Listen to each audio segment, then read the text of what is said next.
பொண்ணுங்க பசங்களை பத்தி புரிஞ்சுக்கணும்னா இல்ல பசங்க பொண்ணுங்களை பத்தி புரிஞ்சுக்கணும்னா இந்த மாதிரி மெச்சூரா வரக்கூடிய 1-2 கண்டென்ட் படங்களை டெஃபினட்டா நீங்க மிஸ் பண்ணாம பார்க்கணும்னு சொல்லலாம். ஏன்னா ஒரே கமர்ஷியல் படமா பார்த்து காதல்னா இப்படித்தான் இருக்கும், இதுதான் லவ்னு தப்பாவே நிறைய பேரு அதை பார்த்து வளர்ந்துடுறாங்க. எது சரி எது தப்புங்கிறத புரிஞ்சுக்காமையே குழியில விழுந்துடுறாங்க. அதை சொல்லி கொடுக்கக்கூடிய சில அற்புதமான படங்கள் ரொம்ப ரேரா வரும். 5 வருஷத்துக்கு ஒரு தடவை எங்கேயோ 1-2 படம் வரும். அப்பேற்பட்ட ஒரு படம் தான் இன்னைக்கு நாம பார்க்க போற த கேர்ள் ஃப்ரெண்ட் அப்படின்னு 2025 வந்த இந்த படம். இந்த படத்தை பார்த்தா ஒரு மெச்சூரிட்டி கிடைக்கும். எதை பத்தி? காதலை பத்தி, கல்யாணத்தை பத்தி, உரிமையை பத்தி ஒரு ஐடியா கிடைக்கும். இந்த காதல் தொழில சாகரேன்னு தெரியுது, இல்ல ஒத்துக்கலைன்னு சொல்லி ஆசிட் அடிக்கிறது, இந்த கேவலமான புத்திக்கு ஒரு படிப்பினையே கொடுக்கும். ஸ்டோரிக்குள்ள போலாம். இந்த படத்தோட ஸ்டார்டிங் சீன்ல ஒரு காலேஜை காட்டுறாங்க. ஒரு யதார்த்தமான காலேஜ். அங்க படிக்கட்டுல புதுசா காலேஜுக்கு ஜாயின் பொண்ணு ஹாஸ்டல்ல செட்டில் ஆகிறதுக்காக லக்கேஜை தூக்க முடியாம தூக்கிக்கிட்டு மேல வந்துகிட்டு இருக்கா. எதுக்கு ஒரு பொண்ணு பார்த்துட்டு நான் வேணா ஹெல்ப் பண்ணட்டுமா அப்படின்னு கேட்கறா. 2 பேரும் நல்ல ஃப்ரெண்ட்ஸ் ஆவாங்க போல தெரியுது. கட் பண்ணா அந்த காலேஜோட கேண்டீன்ல சாப்பிடுறதுக்காக வந்திருக்கா. யார் கூட உட்காரலான்னு பார்த்தா காலையில ஹெல்ப் பண்ண ஃப்ரெண்ட் ஒருத்தி அவ தான் அங்க இருக்கா. முன்ன பின்ன இவங்க 2 பேரும் பேரை கூட இன்னும் பரிமாத்திக்கல. இங்கதான் 2 பேரும் கொஞ்சம் நல்லபடியா பேசுறாங்க. ஊருகாருக்கு எடுத்துக்கிறியா அப்படின்னு கேட்க சரின்னு இவ ஒரு கொஞ்சம் எடுத்திருப்பாங்க. உடனே பக்கத்துல இருக்கிற பசங்க நான் கொஞ்சம் எடுக்கிறேன்னு அப்படியே அந்த ஊருகா கைமாறி அங்க அங்கன்னு போய்கிட்டு இருக்குது. இந்த பக்கம் பார்த்தா என்னப்பா அது அப்படின்னு இவங்க 2 பேரும் முழிக்கிறாங்க. ஊருகா பாட்டில் என்னதில்ல அப்படிங்கிறா அந்த ஃப்ரெண்டு. அச்சோச்சோங்கிறா நம்ம ஹீரோயின். அந்த பக்கம் கடைசியா ஊருகா பாட்டில் ஒருத்தவங்க கிட்ட போய் நிக்கும், ஒரு கண்ணாடி போட்டவங்க கிட்ட. ஆனா பாட்டில் காலி, ஊருகா அவனுக்கு கிடைக்கல. இதுல சோகம் என்னன்னா இந்த 2 பொண்ணுங்களும் வந்த பிறகுதான் நமக்கு தெரிய வருது இந்த ஊருகா பாட்டிலுக்கு சொந்தக்காரனே இந்த கண்ணாடி போட்ட பையன் தான். ஆனா அவனுக்கே ஊருகா கிடைக்கல. சாரிங்க, நாங்க இதுல இன்னும் கை வைக்கல, எங்க பிளேட்ல இருக்கிற அந்த ஊருகாவை நீங்க எடுத்துக்கங்க அப்படின்னு 2 பேரும் ஊருகாவை கொடுக்குறாங்க.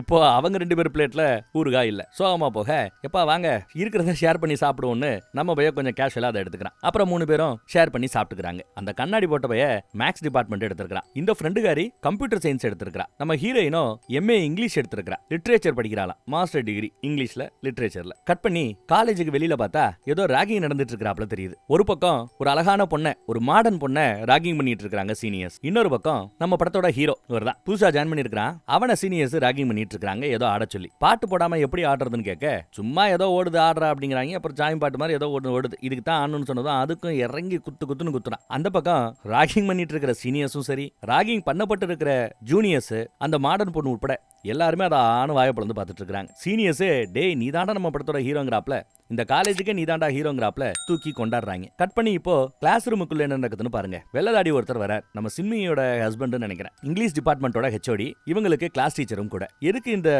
இங்கிலீஷ் லிட்ரேச்சர் எடுத்தீங்க அப்படின்னு கேட்க ஒவ்வொருத்தரும் ஒவ்வொரு விதமா பதில் சொல்லுவாங்க. சில பேர் வேற டிபார்ட்மெண்ட்ல எனக்கு சீட்டு கிடைக்கலங்கிறாங்க ஓப்பனா. சில பேர் அழகா இங்கிலீஷ் பேசுறாங்க, நடிக்கணும் வைக்கணும்னு ஆசைப்படுறதா சொல்றாங்க. நம்ம ஹீரோயினோ அவளுக்கு இங்கிலீஷ்ல கதை எழுதுறதுக்கு ரொம்பவே பிடிக்குமா. புத்தகம் எழுதுற ரேஞ்சுக்கு அவளுக்கு ஆர்வம் இருக்கு. ஆனா எழுத முடியுமா அப்படின்னு ஒரு பயமும் இருக்குது. அந்த பயத்தை போக்குவதற்காகத்தான் இந்த டிபார்ட்மெண்ட் எடுத்து படிக்கிறதா சொல்ல சூப்பர்மா நல்லா வருமானு பாராட்டுறாரு. இதெல்லாம் ஒரு பக்கங்க. அந்த பக்கம் நம்ம பையன் விளையாண்டுட்டு இருக்கும்போது அந்த மாடர்ன் பொண்ணு வந்து உன்னை பார்த்ததுமே எனக்கு பிடிச்சு போச்சு, எனக்கு என்னமோ உனக்கு எனக்கு செட் ஆகும் போல தோணுதுன்னு பேசிட்டு போறாங்க. இங்க இவங்க 3 பேரும் ஏதோ ஃபார்ம் ஃபில் பண்றத பத்தி பேசிட்டு இருக்காங்க. அப்ளிகேஷன் ஃபார்ம் இன்னும் அது இது நிறைய ஃபில் பண்ணணும் போல. அப்படியே சில மாதங்கள் ஓடுது. இந்த புது பசங்க எல்லாம் ஹீரோவோட தலைமையில ஒரு டீமா ஃபார்ம் ஆறாங்க. கூடவே ஒரு பெரிய சொட்டரை போட்டுட்டு ஒருத்தவன் இருக்கிறான் பாருங்க.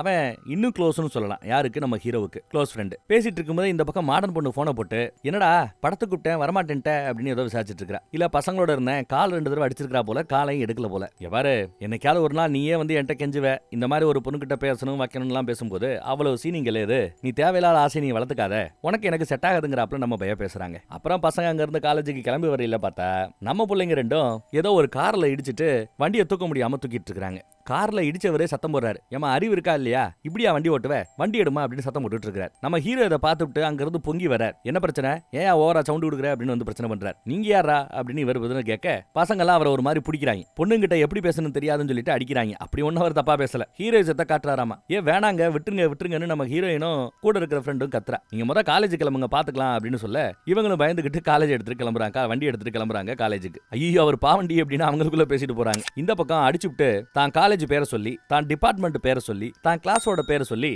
வேணும்னா அங்க வந்து பாரு அப்படிங்கிற ரேஞ்சுக்கு ஹீரோஸத்தை காட்டிட்டு போறா நம்ம ஹீரோ. இதெல்லாம் முடிஞ்ச பிறகு பார்த்தா அங்க இருக்கிற அந்த வண்டியில மேல போலீஸ்னு எழுதி இருக்கிறத கவனிக்கலாம். ஆமா அவர் அந்த லோக்கல் இன்ஸ்பெக்டர் போல தெரியுது. இது தெரியாம பொழந்திருக்கானுங்க. இந்த பக்கம் ஏதோ கிளாஸ்ல ஒரு புக்கை பத்தி ரிவ்யூ பண்ணிருக்காப்ல, அதுல ஏதோ கன்ஃபியூஷன் இருக்கு, டவுட்ஸ் இருக்குது, அது சம்பந்தமா புக்ஸ் படிக்கணும், ஏதாவது ஒரு புக்கை ரெக்கமெண்ட் பண்ணுங்கன்னு சொன்னதும் லைப்ரரியில இன்ன புக் இருக்கும், அதை போய் பார்த்து எடுத்துக்கோ, அதை படிச்சு பாரு அப்படின்னு அட்வைஸ் போறாப்ல ஹெச்ஓடி. பேசிட்டு இருக்கையிலேயே ஃப்ரெண்டுக்காரு ஓடியாந்து ஓடியாடின்னு ஏதோ பிரச்சனைங்கிறா. உடனே பர்மிஷன் கட்டி வெளியில ஓடியாரா. என்னன்னு கேட்டா அதான் இன்ஸ்பெக்டர் சும்மா விடுவாரா, போலீஸை கூப்பிட்டு இந்த வேலை தூக்கி கொண்டு போய் போலீஸ் ஸ்டேஷன்ல வச்சு அடி நடிச்சு அமைச்சிருக்காங்க. மேட்டரை கேள்விப்பட்டு பாய்ஸ் ஹாஸ்டலுக்கு அவனை பாக்குறதுக்காக ஓடியாந்து பாக்குறா. பார்த்தா நிறைய ரத்த காயம், பாவம் அரண்டு போறா. என்ன இப்படி அடிபட்டு இருக்குது அப்படின்னு வருத்தப்படுறா. கூட இருக்கிறவங்க எல்லாம் இன்னும் ஃபர்ஸ்ட் எய்டு முதலுதவி கூட இன்னும் பண்ணல போல. எல்லாரும் அப்படியே அங்க இருந்து ஒதுங்கிறானுங்க. ஏண்டா ஹீரோஸை காட்டினேன்னா இப்படி தாண்டா நடக்கும். ஃபர்ஸ்ட் ஆஃப் ஆல் அந்த ரூட்ல ஒன் வே ரூட், அந்த ரூட்ல தப்பான வழியில வந்தது இவங்க தான். ஓட்ட வண்டியை ஓட்டிட்டு வந்து நிக்காம இடிச்சது இவங்க தான். தப்பு ஃபுல்லா எங்க மேல. அதை விட்டு எதுக்கு வந்தவர் அடிச்சிருக்கிற, அதுவும் இன்ஸ்பெக்டர் வேற, இது உனக்கு தேவைதாங்கிற ரேஞ்சுக்கு பேசிவிட்டு ஹாஸ்பிட்டலுக்கு போ, செக்அப் எடுத்துக்கோ, ஃபர்ஸ்ட் எய்டு உதவி பண்ணுங்கன்னு ஃப்ரெண்ட்ஸுகளுக்கு வேற சத்தம் போடுறா. இருக்கிற மருந்து மாத்திரை அடிபட்ட இடத்துல காயம்னு எல்லாத்தையுமே போட்டு கொஞ்சம் பாசமா பாத்துக்கிறா. அதை பார்த்தது நம்ம பயலுக்கு தான் அம்மாவோட ஃபீல் வந்துருதான். தான் அம்மா பாத்துக்கிறாப்ல இவ பாத்துக்கிறாளேன்னு ஒரு அக்கறை வருது போல. அது காதலா பின்னாடி மலரும் போல தெரியுது. அப்புறம் லைப்ரரியில ஒரு புக்கை தேடி போனால, அந்த புக்கை இதுக்கு முன்னாடி யாரோ எடுத்துட்டு போயிட்டாங்க, அங்க இல்லங்கிறாரு லைப்ரரியன். யாரு எடுத்தாங்கன்னு பார்த்தா வேற யாரு, நம்ம ஹீரோ தான். புக்கு கிடைக்குமான்னு கேட்க தாராளமா எடுத்துக்கோங்கிறான் இவன். அப்புறம் அவ கூட வாய்ப்பு கிடைக்கும் போது பேசுறது பழகுறது அதுக்காகவே கூட தெரியுதுன்னு ஒரு மாதிரி போய்கிட்டு இருக்குது. காலேஜ்ல எல்லா பேரும் நீங்க 2 பேரும் லவ் பண்றதா பேசிட்டு இருக்காங்கன்னு ஃப்ரெண்டு காரி சொல்றா. சச்சா அப்படி எல்லாம் இல்லங்கிறாங்க நம்ம ஹீரோயின். இந்த பக்கம் நம்ம பைய நைட்டு போனை போட்டு ஏதோ படம் பார்க்கணும்னு சொன்னேன்ல, அந்த படத்தை டவுன்லோட் பண்ணி வச்சிருக்கேன், வா பார்க்கலாம் அப்படின்னு கூப்பிடுறான். ராத்திரி இந்நேரத்துல, அதுவும் பாய்ஸ் ஹாஸ்டலுக்கா, நான் வரலன்னு வா. இங்க பாரு, என் லேப்டாப்ல போதுமான அளவு ஸ்பேஸ் இல்ல, நாளைக்கு ஏதாவது டவுன்லோட் பண்ணேன்னா இப்ப டவுன்லோட் பண்ண எல்லாம் அழிஞ்சு போயிடும், ஒழுங்கா வா அப்படின்னு சும்மா ஒரு சீனை போட சரின்னு அவளும் வந்துடுறாங்க. 2 பேரும் ஒன்னா உட்காந்து டவுன்லோட் பண்ண படம் பார்த்துட்டு இருக்காங்க போல தெரியுது. அங்க வச்சு இந்த பைய தான் உன்னை லவ் பண்றதா ப்ரொபோஸ் பண்றாங்க. படம் முடிஞ்சதும் இவ கிளம்பலான் இருந்த இடத்துல அவளை இறுக்கி பிடிச்சு உம்மா கொடுத்து அங்கேயே இருக்க வைக்கிறான். காதல் முத்தி போய் கண்ணா பின்னான்னு ஆயிப்போச்சு. ஃப்ரெண்டுகாரிட்ட சொன்னா ஃப்ரெண்டுகாரி சந்தோஷப்படுறா, உனக்கு காலேஜ்ல ஆள் கிடைச்சிருச்சா அப்படின்னு சந்தோஷப்படுறா. இவளுக்கு ஆனா ஒன்னும் பிடிபடல. ஒரு மாதிரி நாம எடுக்கிற முடிவு சரியான முடிவு தானா இல்ல தப்பு பண்றமான்னு தெரியாமையே ஒரு குழப்பத்திலேயே தெரியுறா. காலேஜ்ல நிறைய பேர் அவளை பார்த்து பேசுறாங்க வைக்கிறாங்க. எல்லா பேருமே இப்ப பேசிட்டு இருக்கிறது இந்த ஜோடியை பத்தி தான், நம்ம ஹீரோ ஹீரோயினை பத்தி தான். அப்புறம் ஓடி அந்த தோல் மேல கைய போட்டு நீ தான் இப்ப லவர் ஆயிட்டல்ல, இனி எல்லாருக்குமே நாம ஜோடிங்கிறத தெரியப்படுத்துவோம், ஒரு பிரச்சனை இல்ல, கிளாஸ் முடிஞ்சதும் உன்னை பாக்குறேன் அப்படின்னு சொல்லிட்டு கிளம்புறாங்க. இருக்கு மத்தியில மேட்டரை கேள்விப்பட்டு அந்த மாடர்ன் பொண்ணு வந்து என்ன மாதிரி ஒரு பொண்ணை விட்டு வேற ஒருத்தைய லவ் பண்றியா, அதெல்லாம் செட் ஆகாது, கூடிய சீக்கிரம் நீங்க பிரேக்கப் ஆயிடுவீங்க, அப்புறம் என்ன வந்து நீ பாப்பங்கிறாப்ல இவ பேசுறா. அதெல்லாம் வாய்ப்பே இல்லைங்கிற ரேஞ்சுக்கு இவன் பேசுறான். உனக்கு எனக்கு செட்டே ஆகாது, நீ வேற நான் வேறன்னு பேசுறான். நான் எதிர்பார்க்கிற எந்த ஒரு குவாலிட்டியும் இவகிட்ட இல்லதான்னு சொல்றேன். அப்படி என்ன குவாலிட்டியை பெண்கள் கிட்ட எதிர்பார்த்தான்னு தெரியல. அப்புறம் மேட்ச் நடக்குது, நல்லா ஸ்கோர் பண்றான், அதை இந்த பொண்ணுக்கு டெடிகேட் பண்றான். படத்துக்கு போறாங்க, பார்க்குக்கு போறாங்க, ஜோடியா நிறைய இடத்துக்கு சுத்துறாங்க, சாப்பிட போறாங்க, அப்புறம் ரூமுக்கும் கூட்டு வருவான் அடிக்கடி. ரூம் ஃபுல்லா எவ்வளவு கன்றாவியா கிடக்குதுன்னு பாருங்க. எங்க பார்த்தாலும் ஒரே லவ் தான். இதுக்கு மத்தியில அந்த கண்ணாடி போட்ட ஃப்ரெண்டு கிட்ட இவ பேசிக்கிட்டு இருக்க நம்ம ஹீரோ அதை கவனிக்கிறான். அவன் முன்னாடி வம்புக்குனே கட்டி பிடிக்கிறதும் கொஞ்சுறதும் கொலாவறதும் பண்றான். இதெல்லாம் அவனுக்கு ஒரு மாதிரியா இருக்குது. யாருக்கு? அந்த கண்ணாடி போட்டவனுக்கு. அந்த கண்ணாடி போட்டவன் கூட நம்ம ஹீரோயினை லவ் பண்றான் போல தெரியுது. ஒன் சைடாவே ஃப்ரெண்டுகார அதை பத்தி சொல்லும்போது ஏய் தேவையில்லாம ஓட்டாதரி, நாங்கெல்லாம் ஃப்ரெண்டுடி அப்படின்னு அனுப்பிட்டு தான் அந்த பையன்கிட்ட ஏதோ ஃபார்ம் ஃபில் பண்றதை பத்தி விசாரிச்சுட்டு இருப்பா. அப்புறம் தான் இவன் கொஞ்சினது கொலாவனது எல்லாம். அப்புறம் இந்த மேட்ரு ஹீரோக்கு தெரிய வந்திருக்கும் போல. ஹாஸ்டல்ல அந்த கண்ணாடி போட்டவரோட ரூமுக்கு வந்து அவரை அடிச்சு மிரட்டி யாழ் பக்கம் நீ பழகக்கூடாது, பேசக்கூடாது, வைக்கக்கூடாதுன்னு ரொம்ப ஒரு மாதிரி பண்றா, வயலண்டா பிஹேவ் பண்றா. மேட்ரை கேள்விப்பட்டு குடுகுடுன்னு நம்ம ஹீரோயின் ஓடியாந்து அவன் அங்கிருந்து போக சொல்லிட்டு அவன் முட்டாத்தனம் பண்ணிட்டான். அவ சார்பா நான் மன்னிப்பு கேட்கறேன்னு மன்னிப்பு கேட்கும்போது ஃப்ரெண்டுக்காரன் தயவு செய்து என் மூஞ்சில முழிக்காத, பட்டது போதும், என்னை விருட்டு போயிடு அப்படின்னு போக சொல்லிடுறாங்க. இவளுக்கு இது இன்னும் தேவையில்லாத மன அழுத்தத்தை கொடுக்குது. என்ன இந்த மாதிரி இருக்கிறானேன்ட்டு. இதுக்கு மத்தியில அப்பா வேற போனை போட்டு ஏதோ பேசிட்டு இருக்கிற. இவ ஏற்கனவே மன அழுத்தத்துல குழப்பத்துல இருக்கிறா. அப்பா வேற பேசும்போது சரியா பேசல. என்ன உங்க அம்மா இல்லாம நான் உன்னை வளர்த்தேன் செஞ்சேன், சரியா கூட நீ பேச கூட மாட்டேங்கிறியே அப்படின்னு கேட்க, இல்லப்பா ஒரு மாதிரி டயர்டா இருக்குப்பா, அப்புறம் பேசுறப்பா வைக்கிறப்பான்னு பேசுறா. இதுக்கு மத்தியில அவன் வந்ததும் பதறாங்க. அப்பாட்ட அப்புறம் கூப்பிடுறேன் வைக்கிறேன்னு போனை கட் பண்ணிட்டா. அவன் என்னடா நான் காலில் விழுந்து சாரி நான் பண்ணது பெரிய தப்பு தான், என்ன ஏத்துக்கோ வச்சுக்கோ அப்படின்னு எப்படியோ பேசி கன்வின்ஸ் பண்ணிட்டான். அந்த கண்ணாடி போட்ட ஃப்ரெண்ட் அடிச்ச மேட்டர்ல இருந்து தப்பிச்சிட்டான். அப்புறம் அந்த பக்கம் பார்த்தா அந்த மாடர்ன் பொண்ணு இவ இன்னொரு பொண்ணை லவ் பண்றான்னு தெரிஞ்சு கூட கட்டி பிடிச்சு முத்தா கொடுத்து இன்னும் பிரேக்கப் ஆலையா, சீக்கிரம் ஆயிடும், அப்புறம் நாம லவ் பண்ணலாங்கிற ரேஞ்சுக்கு பேசிட்டு போறா. காலேஜ்ல ஒரு இங்கிலீஷ் நாடகத்துல இவன் நடிக்க போறா போல தெரியுதுங்க. நடிக்க முயற்சி பண்றா, சரியா வரல, பேச சரியா வரல. ஆனா அந்த மாடர்ன் பொண்ணு கூட இன்னொரு பொண்ணு இருக்கா. அவங்க 2 பேரும் சூப்பரா நடிக்கிறாங்க போல தெரியுது. ஒவ்வொரு முறையும் ரிஹர்சல் பண்ணும்போது சொதப்பிக்கிட்டே இருக்கா. சுத்தி இருக்கிற எல்லாருக்குமே இது எரிச்சலா தான் இருக்குது. அந்த மாடர்ன் பொண்ணுக்கும் எரிச்சலா தான் இருக்குது. கிளம்புற சமயமா பார்த்து ரொம்ப பவ்யமா வந்து சாரி நீங்க முகத்துல காட்டக்கூடாதுன்னு எவ்வளவு கண்ட்ரோல் பண்ணாலும் என்னால புரிஞ்சுக்க முடியுது, நான் தொடர்ந்து சொதப்பிக்கிட்டே இருக்கிறேன், என்னால எல்லா பேரோட நாடகமும் கெட்டு போறாப்புல தெரியுது, என்ன மன்னிச்சுக்கங்க, நான் எஃபர்ட் போடுறேன், ஆனா எனக்கு உங்க உதவி தேவை, எனக்கு சொல்லிக் கொடுக்க முடியுமா அப்படின்னு கெஞ்சி கேட்டுக்க. ஐயோ இவ்வளவு கெஞ்சி பூனைக்குட்டி ஆட்டம் கேட்டா யார் தான் நோ சொல்லுவா, சரிவா சொல்லிக் கொடுக்குறேன்னு அவளும் சொல்லிக் கொடுக்குறா. கூத்து என்னன்னா நம்ம ஹீரோ லவ் பண்ற பொண்ணு இவதாங்கிறது இப்பதான் ரீசெண்டா இவளுக்கு தெரியும். அதையும் தாண்டி கூட அவ மேல ஒரு ஒரு பாசம், ஒரு பரிவு, ஏதோ செய்யணும்னு ஒரு எண்ணம் தோணுது. சோ முடிஞ்ச அளவு நாடகத்துக்கெல்லாம் உதவி பண்ணி அதுக்கு தேவையான அட்வைஸ் எல்லாம் கொடுத்து பேசிட்டு இருக்க அதை நம்ம ஹீரோ பார்த்துட்டு எங்க அந்த கட்டிப்பிடிச்ச மேட்டரை பத்தி சொல்லிடுவாளோன்னு பயப்படுறான். ஆனா அந்த பொண்ணு சொல்லவே இல்லை. இவங்களை பிரிக்கணுங்கிற எண்ணம் கூட அந்த பொண்ணுக்கு இல்ல. ஆனா அதெல்லாம் பண்ணிடுவாளோன்னு பயபிள்ளைக்கு சந்தேகம். அந்த காலத்து பையன் மாதிரி தெரியுது. ஓவர் பொசசிவா இருக்கிறான், ஓவர் கண்ட்ரோல் எடுத்துட்டு இருக்கான். அப்புறம் இங்க ட்ரைனிங் எல்லாம் நல்லபடியா முடிச்சு உன்னால பண்ண முடியும், யூ கேன் டூ இட் அப்படின்லாம் தெம்பூட்டுற வகையில பேசி அவளை நாடக மேடையிலையும் ஏத்தியாச்சு. சும்மா சொல்லக்கூடாது, நல்லா தான் நடிக்கிறா. நடிப்பை பார்த்து பசங்க எல்லாம் கைத்தட்டி சந்தோஷப்படுறாங்க. ஆனா பசங்க கைத்தட்டுறத பார்த்து நம்ம ஹீரோக்கு வருத்தமா இருக்குது. எல்லாரும் நடிப்பை பார்த்து அவ திறமையை பார்த்து சந்தோஷப்பட்டு பாராட்டிக்கிட்டு இருக்காங்க. எப்படி நல்லா நடிச்சனா வச்சனான்னு இவ கேட்கும்போது ராத்திரி, நீ போட்டிருந்த ட்ரெஸ் சரியில்லை, தேவையில்லாம அது தெரியுது இது தெரியுது, பசங்க எல்லாம் கைத்தட்டது உன் நடிப்புக்காக இல்ல, ஊராரெல்லாம் பாக்குறாப்ல நீ மேடை ஏறி நின்னது அவங்களுக்கு காட்டினது இதெல்லாம் சரியா, அதுக்கு தான் கைத்தட்டுங்கிற ரேஞ்சுக்கு இதெல்லாம் பண்ணக்கூடாதுங்கிறப்ப பேசுறாங்க. இவ நடிப்பை பத்தியோ இவ திறமையை பத்தியோ பாராட்டி ஒரு வார்த்தை பேசல. அவ்வளவுதான், உடஞ்சு போயிட்டா. இப்படி பேசிவிட்டானேன்னு பெட்ல வந்து எவ்வளவு சோகமா படுத்து அழுது புரண்டுகிட்டு இருக்கிறான்றத கவனிக்கலாம். அப்புறம் அந்த மாடன் பொண்ணு இவ்வளவு மறுபடியும் பாக்குறதுக்கு ஒரு வாய்ப்பு கிடைக்கும். வாங்க வெளியில போலான்னு வெளியில போறாங்க, பார்க்குக்கு போறாங்க, விதவிதமா கேம் விளையாடுறாங்க. நல்ல சந்தோஷமா கொஞ்ச நேரத்துக்கு முன்னாடி இருந்த அந்த மன அழுத்தம் எல்லாம் ஓரளவு இவளுக்கு குறையுதுங்க. எல்லாம் ஓகே, அமைதியா செட்டில் ஆகிற சமயம் பார்த்து ஒரு விஷயத்த உங்ககிட்ட சொல்லணும், இதை சொல்லலைன்னா தப்பா போயிடும்னு ஆரம்பிக்கிறா. அதுல என்ன சொல்றான்னா, நீ ஒரு மாதிரி மன அழுத்தத்தில் இருக்கிறத என்னால புரிஞ்சுக்க முடியுது. நீ லவ் பண்ற பையன் உன்னை ஓவரா கண்ட்ரோல் எடுத்துக்க பாக்குறான், ஓ வாழ்க்கை ஓ கையில, யாரையும் அதை கண்ட்ரோல் எடுக்க விடாத அப்படிங்கிறப்ப சில பல அட்வைஸை போட்டுட்டு இருக்கிறா. அது மட்டும் இல்ல, கூடவே நான் வேற ஒரு விஷயத்தையும் சொல்லணும். யாரோ ஒரு பொண்ணை அவன் லவ் பண்றான்னு தெரிஞ்சுமே அந்த பையனை கட்டி பிடிச்சி முத்தா கொடுத்தேன் நான், சும்மா டீஸ் பண்றதுக்காக. இதனால பண்ண அவன் சொல்லி இதுக்காகத்தான் உனக்கு எனக்கு நடுவுல சண்டையை முட்டத்தான் அந்த பொண்ணு இந்த மாதிரி பேசினா வச்சான்னு பின்னாடி வந்துடக்கூடாது, அதனால நானே முந்திக்கிட்டு சொல்றேன். ஆனா அந்த மாதிரி கட்டி பிடிச்சி முத்தா கொடுக்கும் போதெல்லாம் நீ தான் அந்த பொண்ணுங்கிறது எனக்கு தெரியாது. அப்புறம் தான் நாடக நடிப்பின் போதுதான் உன்னை பத்தி எனக்கு தெரிய வந்தது. இதெல்லாம் சொல்லணும்னு தோணுச்சு, சொல்லிட்டேங்கிறா. ஆனா இதெல்லாம் திடுதுப்புன்னு கேட்கும்போது மைண்ட் இதை எல்லாத்தையுமே ப்ராசஸ் பண்ணணும்ல. மைண்ட் ப்ராசஸ் பண்ணாலும் மனசு கேட்கணும்ல. கோவப்பட்டு அங்கிருந்து கிளம்பி போயிடுறா. இங்க நம்ம பய விளையாண்டுட்டு இருக்கிறத கவனிக்கலாம். சொல்லாம கொள்ளாம நேத்து அந்த மாடன் பொண்ணு கூட ஜாலியா ஊர் சுத்திட்டு ஒரு நாள் வந்தா. போனை வேற எடுத்துட்டு போல, இல்ல காலையும் எடுக்கல போல. இப்போ இவனை பாக்குறதுக்காக நம்ம ஹீரோயின் வரும்போது, உனக்கு மட்டும் ஃப்ரெண்ட்ஸுக்கெல்லாம் நிறைய பேர் இல்ல, எனக்கும் ஃப்ரெண்ட்ஸுங்க இருக்கிறாங்க, ஒரு வார்த்தை சொல்லிட்டு போலாம்ல, என்னை விட ஃப்ரெண்ட்ஸ் முக்கியம், ஜாலியா சுத்த போயிட்டேன். அதே மாதிரி உன்னை விட எனக்கு ஃப்ரெண்ட்ஸ் முக்கியம்னு சொன்னா உனக்கு எப்படி இருக்கும் அப்படின்னு பழி வாங்குறான். நம்ம உடனே அவ சோகமா இருக்கிறத பார்த்துட்டு, சாச்சா அப்படியெல்லாம் ஒண்ணும் இல்ல, உனக்கு புரிய வைக்கணுங்கிறதுக்காக தான் இந்த மாதிரி ட்ரை பண்ணேன், நான் ஒழுங்கா சாப்பிட கூட இல்ல தெரியுமா அப்படின்னு கெஞ்சிரா. சரி வா ஊட்டி வரேன்னு இவ கூட்டு போறா. திடீர்னு இவன் வா ஒரு இடத்துக்கு கூட்டு போறேன்னு வேக வேகமா வண்டியில கூட்டு போயிட்டு இருக்கான். எங்கடா அப்படின்னு கேட்டா அம்மாவை பாக்கங்கிறான். இவ அரண்டு போறா. இதுக்கு மத்தியில அப்பா ஏதாவது தெரியாதனமா காலேஜுக்கு தன்னை பார்க்க வந்தா தான் இல்லைன்னா பிரச்சனை ஆயிடுமேனு பயம். போனை போட்டு அப்பாட்ட பேசி அவர் இங்க வரலங்கிறத தெரிஞ்சுக்கிட்டதுக்கு பிறகுதான் அவருக்கு கொஞ்சம் சந்தோஷமா இருக்குது, நிம்மதியா இருக்குது. அப்புறம் ஒரு வழியா அம்மாவோட வீட்டுக்கு வந்தாச்சுங்க. உள்ள வந்தா அம்மா தலை குனிஞ்சுக்கிட்டே இருக்கிறாங்க, நிமிந்து பார்க்க மாட்டேங்கிறாங்க. கதவை திறந்து விட்டதும் உள்ள வரான். பின்னாடி இந்த பொண்ணு வருது. ரொம்ப ஓவரா வெக்கப்படுறாங்க. அவ்வளவு அழகா இருக்குது அவங்க நடிப்பு. குனிஞ்சதுல நிமிராம இருக்கிறாங்க. எங்க அம்மா அப்படிதான், எவ்வளவு அடக்க ஒடுக்கமா குனிஞ்சதுல நிமிராம இருக்கிறாங்கன்னு பாரு, கல்யாணத்துக்கு பிறகு உனக்கு இதெல்லாம் வரும் அப்படின்னு பேசுறான். அந்த அம்மா வெக்கப்பட்டுக்கிட்டே கிச்சன் பக்கம் போயிடுது. அப்புறம் சாப்பிட்றதுக்கு ஏதோ கொண்டு வந்து கொடுக்குறாங்க. பேச மாட்டேங்கிறாங்க, சும்மா கையை தான் நீட்டுறாங்க, சாப்பிடு அப்படின்னு. சூப்பரா இருக்கு ஆண்டி அப்படின்னு அவ பாராட்டுவா. உடனே மறுபடியும் அவங்க கிச்சன் பக்கம் ஓடி போயிடுறாங்க. உங்க அம்மா ஊமையா, பேச மாட்டாங்களான்னு கேட்டா அப்படியெல்லாம் இல்ல, எங்க அம்மா ஊமையெல்லாம் கிடையாது, பேசுவாங்க, ஆனா அப்பா முன்னாடியோ மத்த ஆம்பளைங்க முன்னாடியோ பேச மாட்டாங்க, அந்த மாதிரி அடக்க ஒடுக்கமா வளர்ந்துட்டாங்க அப்படிங்கிறான். அவ்வளவு ஏன் நிமிந்து கூட அந்த மாதிரி ஆட்களை பார்க்க மாட்டாங்க. குடும்ப பெண்கள் தான் அப்படிதான் இருக்கணும். அதையும் தாண்டி நிமிந்து பார்த்தாலோ பேசினாலோ எங்க அப்பாவுக்கு கோவம் வந்துரும், பலார்னு ஒரு அற விட்டுருவாரு. கிச்சன்ல போய் உட்காந்து அதுவாங்க. அப்புறம் கிச்சன்லயே வேலை பார்த்துட்டு இருப்பாங்க. அதுதான் அவங்க வாழ்க்கை, அதுதான் பிடிக்கும்னு பேசிட்டு இருக்கிறான். அடக்க ஒடுக்கம்னா என்ன, எப்படி இருக்கணுங்கிறதெல்லாம் அந்த காலத்து பெண்களாக என் அம்மா காலத்து பெண்களை பார்த்து நீங்க தெரிஞ்சுக்கணும்னு பேசிட்டு இருக்கிறான். ஆனா அதே சமயம் உள்ள சமையலறையில அந்த அம்மாவை பாருங்க, சமயக்கட்டில் இருக்கிற பண்டம் பாத்திரத்தை கூட தான் பேசிட்டு இருக்காங்க, தொடச்சுக்கிட்டு சுத்தம் பண்ணிக்கிட்டு இருக்காங்க. இது அவங்களோட பழக்க வழக்கம் இல்ல, இப்படி பழக்கி வச்சிருக்காங்க. கிச்சன்லயே கடை, எவன் கூடயே பேசக்கூடாது, வைக்க கூடாது, புருஷனை மட்டும் தான் பார்க்கணும், புருஷன் கூட மட்டும் தான் பேசணும், வீட்டை விட்டு வெளியில போக கூடாது, வீட்டு ஹாலுக்கு யாராவது வந்தா கூட கிச்சனுக்கு மறுபடியும் ஓடி போயிடணும், அதையும் தாண்டி ஏதாவது பேச வந்தா புருஷன்கிட்ட அற வாங்கணும், இப்படி எல்லாம் கஷ்டப்பட்டு இருக்காங்க அவங்க. ஆனா இதையெல்லாம் பெண்கள் தான் அப்படித்தான் இருக்கணுங்கிற அந்த பாயிண்ட் ஆஃப் வியூல அவன் பாக்குறான். அந்த ஜெனரேஷன் பெண்கள் தான் பிடிக்கணும் வேற பேசுறான். இவளுக்கு அறகுறையா ஓரளவு புரியுது எந்த மாதிரியான ஒரு மனோபாவம் நம்ம ஹீரோக்கு இருக்குன்ட்டு. அப்புறம் முடிச்சுட்டு எல்லாரும் கிளம்பும் போது,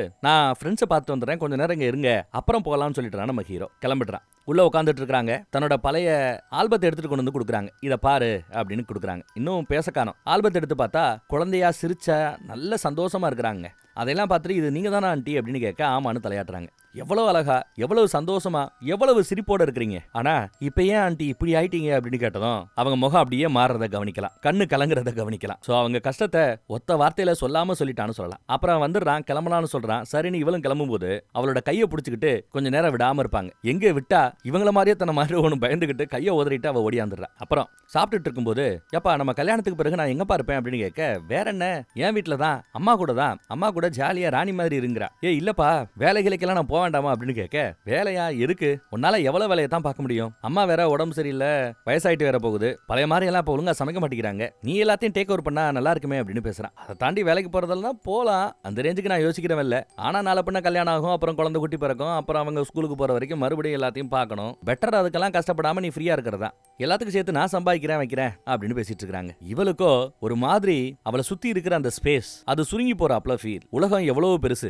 எவ்வளவு லட்சம் கிலோமீட்டர், ஆனா இவளோட உலகம் ஒரு பாத்ரூமை விட ரொம்ப சின்னதா, ஏதோ ஒரு இறுக்கத்துல இருக்கிறாப்ல ஃபீல் பண்றா. சுத்தி இருக்கிற அந்த சுவரே அவளை நசுக்க போற ரேஞ்சுக்கு சின்னதாயிட்டே போகுது. அவ உலகம் சுருங்கிக்கிட்டே போகுது. சுத்தி இருக்கிற மரம் செடி கொடி வேறுனு எல்லாமே அவளை போட்டு இருக்கிறாப்ல ஒரு ஃபீல். அந்த லெவலுக்கு ஒரு பிரச்சனையில இருக்கிறா. தண்ணியை திறந்து விட்டு என்ன பண்ணணும்னு தெரியாம குழப்பத்துல இருக்கிறத பார்த்தா அவங்களால புரிஞ்சுக்க முடியும். அவ்வளவு பிரஷர்ல இருக்கிறா. அப்படியே கட் பண்ணி ஒரு பிளாஷ்பேக்கு போறோம். பிளாஷ்பேக்ல நம்ம ஹீரோயினோட அம்மா சின்ன வயசுல இறந்துருவாங்க போல. அப்பா தான் வளர்த்துக்கிட்டு இருக்காரு. அப்பப்போ அத்தகாரி வந்து பாத்துட்டு போவா. அத்தகாரி வீட்டுக்கு இவ போறது வழக்கம். இப்ப கொண்டு வந்து வீட்டுல விட்டுட்டு போகும்போது, என் புள்ள உங்க புள்ள இல்லாம இருக்கவே மாட்டேங்கிறா, இப்ப கூட பாருங்க மறுபடியும் வீட்டுக்கு போலாமான்னு கூப்பிடுறா. ஏமா அத்தை கூடயே இருந்துக்கிறியா அப்படின்னு கேட்க, எதுக்கு இருக்கிற எந்த ஒரு குழந்தையா இருந்தாலும் சரி, நம்ம ஹீரோயினா இருந்தாலும் சரி, சரின்னு தான் ஒரு வார்த்தை சொல்லியிருப்பா. அவ்வளவுதானே. அன்னைக்கு ராத்திரி பார்த்தா பட்னி போட்டு வச்சிருக்காரு அப்பா. என்ன சாப்பிடறதுக்கு ஒண்ணுமே இல்லையே அப்படின்னு அந்த குழந்தை வந்து கேட்கும்போது, உங்க அத்தகாரி வந்து கூடவான்னு கூப்பிட்டதும் சரின்னு ஒத்துக்கிட்ட, அப்புறம் உனக்காக கல்யாணம் எல்லாம் மறுபடியும் பண்ணிக்காம உனக்காகவே இருக்கிற என்ன நீ மதிக்கல இல்ல, என்ன நீ யோசிக்கல இல்ல, அப்பயே நான் செய்யணும் வைக்கணும்னு அப்பயே படாதபடப்படுத்த ஆரம்பிச்சிட்டாரு அப்பா. அப்பா ஒரு வகையில கண்ட்ரோல் பண்றாருன்னா, இந்த பக்கம் கல்யாணத்துக்கு பிறகு ஒரு புது வாழ்க்கை, ஒரு சுதந்திர வாழ்க்கை கிடைக்கின்ற இடத்துல அப்பா விட மோசமா இன்னொருத்தவங்க கிட்ட அது போக போதேன்னு நினைச்சு இவளுக்கு கொஞ்சம் வருத்தம். ஃப்ரெண்டுகாரி கூட, என்னடி உனக்கு ஓகே தானே, ஏதாவது பிரச்சனையா, உன்னை பார்த்தாலே சரியில்லையேன்னு பேசிட்டு இருக்கும்போது உடம்பு சரியில்லைன்னு சொல்லுவா அவ. அதுக்குள்ள நம்ம ஹீரோ ஓடியாந்து, உடம்பு சரியில்லையா, நான் பாத்துக்கிறேன் டார்லிங் அப்படிங்கிறான். கூட இருக்கிற ஃப்ரெண்டுகாரியா போக சொல்றான். ஃப்ரெண்டுகாரி தங்கி போவா. போகாதங்கிறாப்ல இவ பாத்துக்கிட்டு இருக்கிறா. இவ மனசுக்குள்ள இவ்வளவு போராட்டம் இருக்கிறது அந்த பயலுக்கு தெரியல. அவளை கூட்டிட்டு போறது வைக்கிறது, அப்புறம் அவ கூட பேசிட்டு இருக்குன்னு போய்கிட்டு இருக்க, ஒரு கட்டத்துல ஒரு நிமிஷம் இரேன் அப்படின்னு இவ ஏதோ பேச ஆரம்பிக்கிறாங்க. நாம கொஞ்சம் பிரேக்கப் எடுத்துக்கலாமா, பிரேக்கப்னா பிரேக்கப் கட் பண்ணிக்க வேண்டாம் இல்ல, ஒரு பிரேக் எடுத்துக்கலாமான்னு கேக்குறா. சில மாதங்கள் நானும் படிக்கணும் வைக்கணும், நீயும் படிக்கணும் வைக்கணும், கொஞ்சம் ஒரு பிரேக் எடுத்துக்கலாம் அப்படின்னு பேச ஆரம்பிக்கிறது வந்து இவன் பதறான்.